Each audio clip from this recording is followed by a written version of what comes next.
বাপ সন্তানের পরিচয় দেবে না, ভাই ভাইয়ের পরিচয় দেবে না, আত্মীয় স্বজন কেউ কারোর পরিচয় দেবে না। ওখানে পরিচয় হলো যার যার হিসাব তার তার।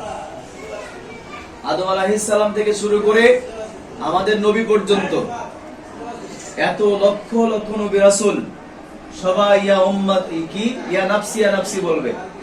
আমাদের রাসূল সেজদায় পড়ে থাকবেন, আমরা দৌড়ি আদম আলাইহিস সালামে যাব, তিনি বলবেন আমি পারবো না। ঈসা আলাইহিস সালাম পর্যন্ত আসবো আমরা, আমাদের নবীর আগের নবী, তিনিও বলবেন যে আমরা পারবো না। শেষ পর্যন্ত আমাদের নবী সুপারিশ করবেন তাদের জন্য যারা ঈমানদার, যারা আল্লাহ রাসূলের উম্মত, তাদের জন্য তিনি সুপারিশ করবেন। নতুবা যারা বেঈমান, যারা দিন নেই যাদের মধ্যে, যাদের ভিতরে নামাজ কালাম নেই, ইসলাম নেই, তাদের জন্য সুপারিশ করা হবে না। এরপরে বিচার আচার শেষ, জাহান্নামের দিকে ধাবিত হবেন। যারা জাহান্নামে যাবে ধাক্কাতে নিয়ে যাওয়া হবে। সবগুলো কোরআনের বর্ণনা বলছি। যেতে যাবে না জাহান্নামে কেউ, ধাক্কা দিয়ে লাঠি দিয়ে নিয়ে যাওয়া হবে, গলায় শিকল পেঁচিয়ে টানতে টানতে নিয়ে যাবে, শিকল দিয়ে টানবে, শিকল দিয়ে, আর পেছনতে লাঠি মারবে, ধাক্কা দিয়ে জাহান্নামের দিকে নিয়ে যাবে। কোরআনে বর্ণনায় আছে, সূরা মুলকের তাফসীরের মধ্যে এই দিন আমি পড়ছিলাম, 8 নম্বর আয়াতের দিকে দেখবেন, সূরা মুলকের আয়াতের মধ্যেই আছে, 7 নম্বর থেকে শুরু জাহান্নামের বর্ণনা। ওখানে দেওয়া আছে জাহান্নামে যাওয়ার আগে থেকেই জাহান্নামীরা জাহান্নামের তর্জন গর্জন শুনতে পাবে। গাধা যেরকম ডাকে না, ওইরকম গাধার আওয়াজে জাহান্নাম গজরাবে। জাহান্নামের এই গর্জন শুনেই মানুষগুলো জাহান্নামে যেতে যাবে না।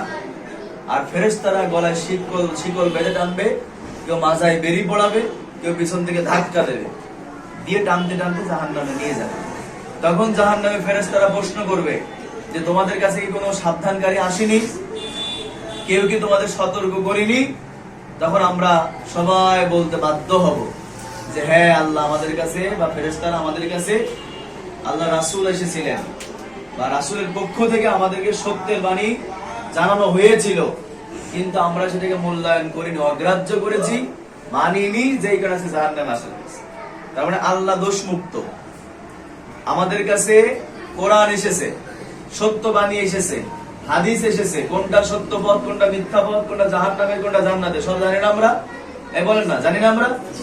ওই দিন আল্লাহর দোষ দেওয়ার কোনো সুযোগ থাকবে না, আমাদের আল্লাহ সব জানিয়ে দিয়েছে।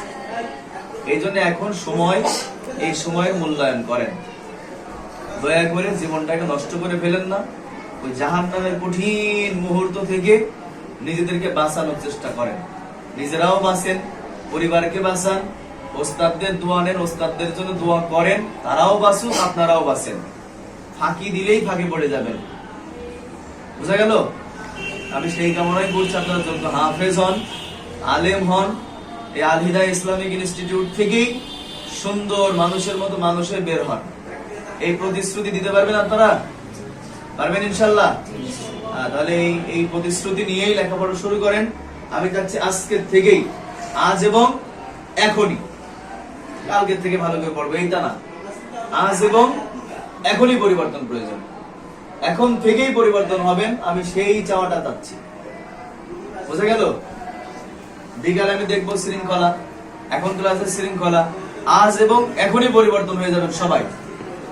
যতটুকু পড়া ওস্তাদ সন্তুষ্ট ছিল, আজকে এখনই ক্লাসে বসে আজকে আলাদা একটা রূপ দেখাবেন পড়ার প্রতি। কি এই প্রতিশ্রুতি দিচ্ছেন ইনশাআল্লাহ? হ্যাঁ, যান আজকে মন দিয়ে এখন থেকে শুরু করেন। আমি প্রতি সপ্তাহে আপনাদের এই রিপোর্ট বই, তথ্য বই আমি চেক করবো। যান সুন্দর করে ক্লাসে বসে পড়বেন, মনে করেন প্রথম থেকে যা করেন না আজকে তাই করবেন সুন্দর করে।